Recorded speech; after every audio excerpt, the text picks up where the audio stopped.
بسم اللہ الرحمن الرحیم۔ شروع کرتا ہوں اللہ کے پاک نام سے جو بہت بڑا مہربان نہایت رحم والا۔ دوستو، بہنوں، بھائیوں، بزرگوں، السلام علیکم ورحمۃ اللہ وبرکاتہ۔ تاریخ اسلام میں سلطنت عثمانی کی قسط نمبر 5 میں ہم آپ کو خوش آمدید کہتے ہیں۔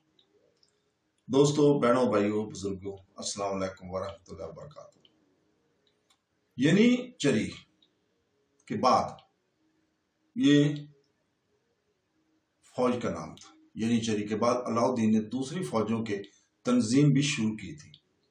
اب تک پیادوں کی مستقل فوج کو تنخواہیں دی جاتی تھی، لیکن اس خیال سے کہ ان کو مفتوحہ علاقوں کے افواج سے ایک خاص وابستگی پیدا ہو جائے، علاؤدین نے اب تنخواہ کی بجائے انہیں جاگیریں دے دی اور فوجی خدمت کے علاوہ ان جاگیروں سے متصل سڑکوں کی مرمت بھی ان کے فرائض میں داخل کر دی۔ پیدل سپاہیوں کی ایک بے ضابطہ فوج بھی مرتب کی گئی۔ اس کو نہ تو ینیچری کی طرح تنخواہیں ملتی تھیں اور نہ پیادوں کی طرح جاگیریں۔ میدان جنگ میں سب سے آگے انہی کا دستہ ہوتا تھا اور دشمن کے پہلے حملہ کی باڑ آگے بڑھ کر ہی روکتے تھے۔ جب ان سے مقابلہ کرنے میں غنیم کی قوت کمزور ہو جاتی اور ان کے میدان کے چھوڑ جانے کی بھاگنے سے اسے اپنی فتح کا یقین ہونے لگتا، اس وقت دفتن ینیچری کی عینی فوج اس کے سامنے نمودار ہوتی اور جنگ کا سارا نقشہ دیکھتے دیکھتے بدل جاتا۔ عموماً ان بے ضابطہ سپاہیوں ہی کی نعش پر سے گزر کر ینیچری آخری حملہ اور فتح کے لیے آگے بڑھتے تھے۔ پیادوں کی طرح سواروں کو بھی دو تقسیمیں تھیں، باضابطہ اور بے ضابطہ۔ مستقل تنخواہ دار سوار 4 دستوں میں تقسیم کیے گئے تھے۔ ان کی تعداد ابتدا میں 2400 تھی، لیکن سلمان اعظم کے عہد میں 4000 تک پہنچ گئی تھی۔ وہ سلطان کے دائیں اور بائیں چلا کرتے تھے اور جنگ میں اس کے محافظ دستے کا کام بھی دیتے تھے۔ شاہی سواروں کے دستوں میں ایک دستہ سپاہیوں کا تھا۔ سپاہی کا لفظ عموماً سوار فوج کے لیے استعمال کیا جاتا تھا، لیکن شاہی سواروں کا ایک خاص دستہ بھی اس نام سے موسوم تھا۔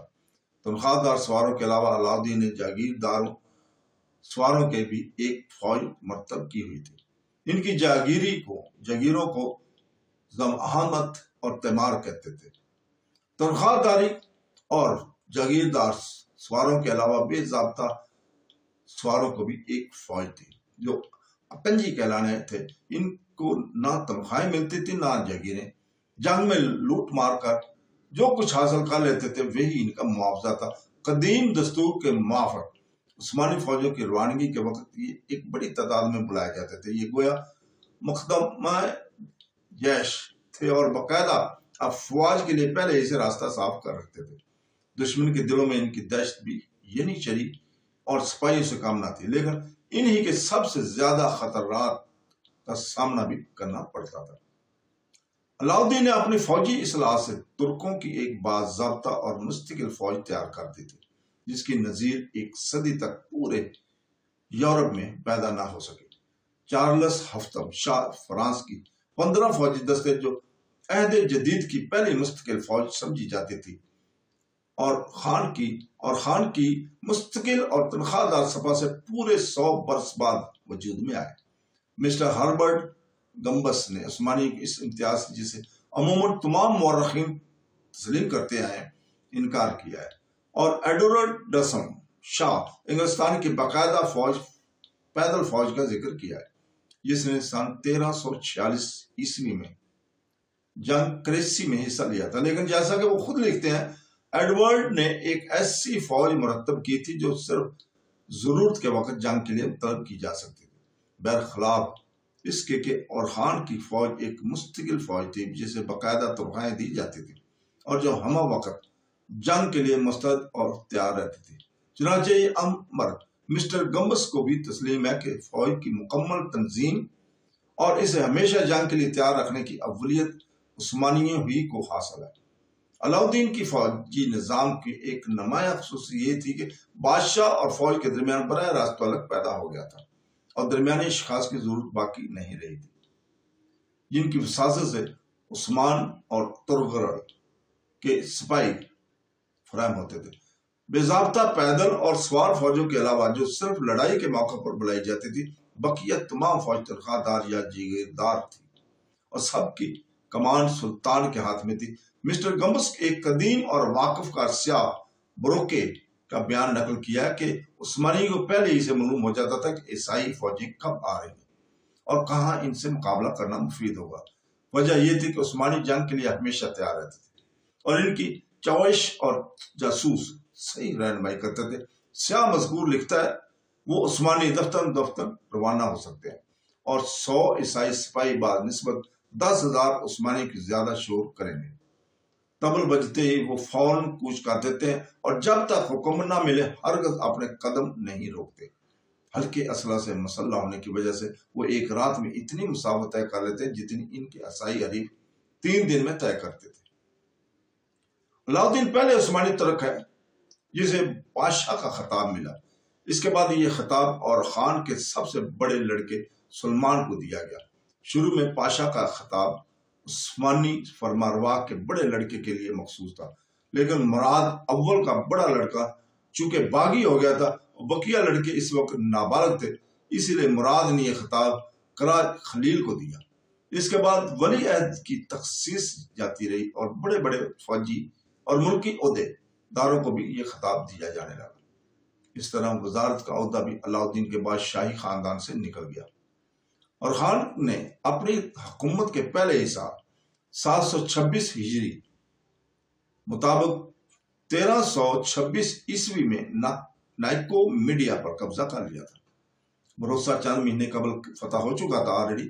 سلطنت بازنطینی کے ایشیائی مقبوضات میں اب صرف ایک ہی بڑا شہر نائسیا رہ گیا تھا جو اپنے عظمت اور اہمیت کے اعتبار سے قسطنطنیہ سے دوسرے درجے پر تھا، اور خان نے اس کا بھی محاصرہ شروع کیا اور 730 ہجری 1330 عیسوی میں اسے فتح کر کے اپنی سلطنت میں شامل کر لیا تھا۔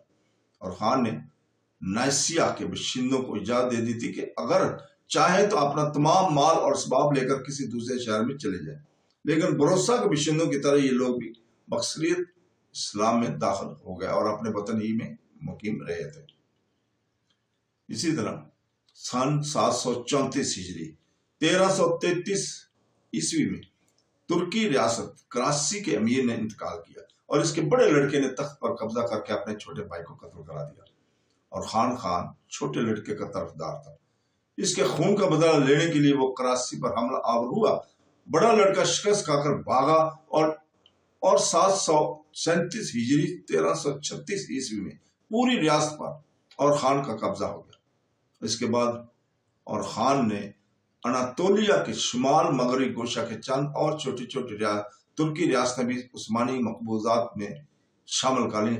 کراچی اور ان دوسری ترکی ریاستوں کی آبادی زیادہ تر ترکوں پر مشتمل تھی، لیکن ساحلی علاقوں میں ایک خاص تعداد یونانی کی بھی تھی جنہوں نے بروسا اور ناسیا کے اکثر باشندوں کی طرح اسلام قبول کر لیا تھا۔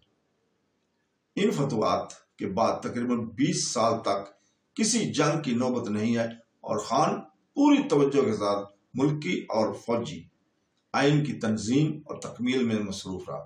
اس نے تمام ملک میں امن و امان قائم کیا، مسجدیں، مدرسے اور رفاع عام کے مختلف شان دار عمارتیں بنوائی تھیں۔ بروسا میں ایک نہایت عالی شان مسجد، ایک بڑا مدرسہ اور ایک شاہی استقبال تعمیر کروایا۔ بڑے بڑے فضلاء اور اہل کمال کو طلب کیا اور بروسا کی شہرت اتنی پھیلی کہ ایرانی اور عربی طلباء علوم مشرقیہ کے قدیم مدرسوں سے آ کر وہاں تعلیم حاصل کرنے لگے۔ ناسیا میں بھی ایک مسجد تعمیر کی اور اس کے متصل ایک مدرسہ قائم کیا جو دولت عثمانیہ کا پہلا مدرسہ تھا اور بہت مشہور ہوا اسی شہر میں، اور خان نے غریبوں کے لیے پہلا لنگر خانہ بھی جاری کیا تھا۔ جیسا کہ کریسی لکھتا ہے، خاندان عثمانیہ کی ابتدائی تاجداروں کی بڑی خصوصیت جس کا اثر سلطنت کے استحکام پر نمایاں طور سے پڑا، یہ تھی کہ جب وہ کسی ملک کو فتح کرتے تھے تو قبضہ کے بعد ہی اس کے اندرونی نظم و نسق میں مصروف ہو جایا کرتے تھے۔ ان کا مقصد محض فتوحات حاصل کرنا نہ تھا، بلکہ وہ مفتوحہ علاقوں کو اپنے آئین اور ضوابط کے مطابق تنظیم دے کر مکمل طور پر سلطنت میں شامل کرنے کی کوشش کیا کرتے تھے۔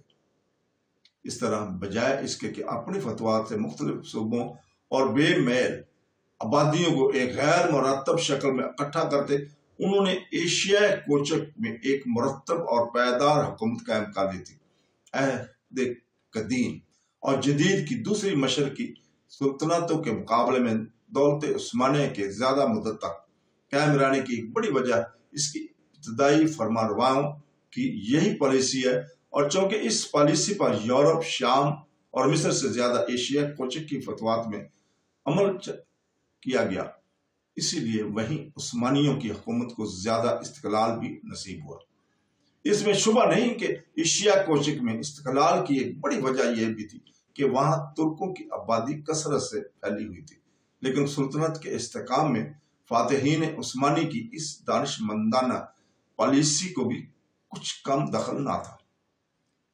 سلطنت کے اندرونی انتظامات سے فارغ ہو کر اور خان یورپ کی جانب متوجہ ہوا، اور اس کی زندگی کے آخری چند سال سلطنت بازنطینی کے یورپین علاقوں میں قدم روانے کی کوشش میں صرف ہوئی ہے۔ یہ سلطنت 8ویں صدی ہجری 14 صدی عیسوی کے وسط میں نہایت کمزور ہو چکی تھی۔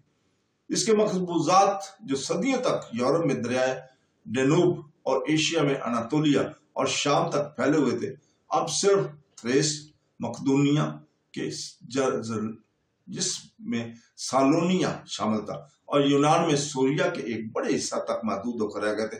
ایشیا مقبوضات تقریباً کل عثمانیوں کے قبضے میں جا چکے تھے۔ یورپ میں بھی سوریا کا ایک بااقتدار فرما روا اسٹیون ڈوشر جزیرہ نما بلقان کے نصف سے زیادہ علاقوں پر اپنا تسلط قائم کر کے سالونیکا اور اس کے بعد قسطنطنیہ پر قبضہ کرنے کا حوصلہ کر رہا تھا۔ خانہ جنگیوں نے سلطنت کو اور بھی کمزور کر دیا۔ سن 1338 عیسوی میں شہنشاہ ایڈونکس کے انتقال پر اس کا گرینڈ چانسلر اس کے نابالغ لڑکے جان پلیولوکس کا ولی اور ملکہ اینا کے ساتھ اس کا الہام مقرر ہوا۔ کنٹا کوزین نے اس پر قناعت نہ کر کے سن 1343 عیسوی میں نیکوٹیکا میں اپنے شہنشاہ ہونے کا اعلان کر دیا تھا۔ ملکہ کو یہ بات سخت ناگوار ہوئے، اور اس کی مخالفت کی نتیجہ یہ ہوا کہ دونوں میں لڑائی چھڑ گئی، اور دونوں نے اور خان سے مدد کی درخواست کی، اس سے پہلے کہ بھی بعض ترکی امیروں نے تخت قسطنطنیہ کے مختلف دعوے داروں میں سے کسی نے کسی فریق کا ساتھ دیا تھا۔ کنٹا کوزین نے اور خان سے 6000 عثمانی سپاہی مانگے، اور اس حمایت کی عوض اپنی لڑکی تھیوڈو کو اس کے شریک زندگی بنانے کے لیے پیش کیا، اور خان نے یہ شرط منظور کی، اور 1345 میں 6000 سپاہی کنٹا کوزین کی مدد کے لیے یورپ میں بھیجے۔ کنٹا کوزین نے ان سپاہیوں کی مدد سے قسطنطنیہ کا محاصرہ کر لیا، جو ملکہ کے قبضہ میں تھا۔ 1 سال کے محاصرے کے بعد خود شہر کے بعض لوگوں کی غداری کی وجہ سے کنٹا کوزین فوج کے ساتھ قسطنطنیہ میں داخل ہوا، اور ملکہ کو مجبوراً صلح کے لیے راضی ہونا پڑا۔ صلح اس بات پر قرار پائی کہ کنٹا زون اور اس کی بیوی نیز ملکہ اینا اور شہزادہ جان پلیولوگس تخت نشین کر دیے جائیں، چنانچہ چاروں کی رسم تاج پوشی ادا کی گئی۔ اس اتحاد کو اور زیادہ مضبوط کرنے کے لیے کنٹا کوزین نے اپنی چھوٹی لڑکی کی شادی نوجوان شہنشاہ جان سے کر دی تھی، اور خان کا نکاح بھی شہزادی تھیوڈا سے ہو گیا، اور خان نے تھیوڈا اور اس کی مسیحیت پر قائم رہنے کی اجازت دے دی تھی، آبائی مذہب میں، اس عیسائی لڑکی سے جس سے نکاح اس کا ہوا تھا۔ تو دوستو، اس کے ساتھ ہی اجازت چاہتے ہیں، کل تک کے لیے اللہ حافظ۔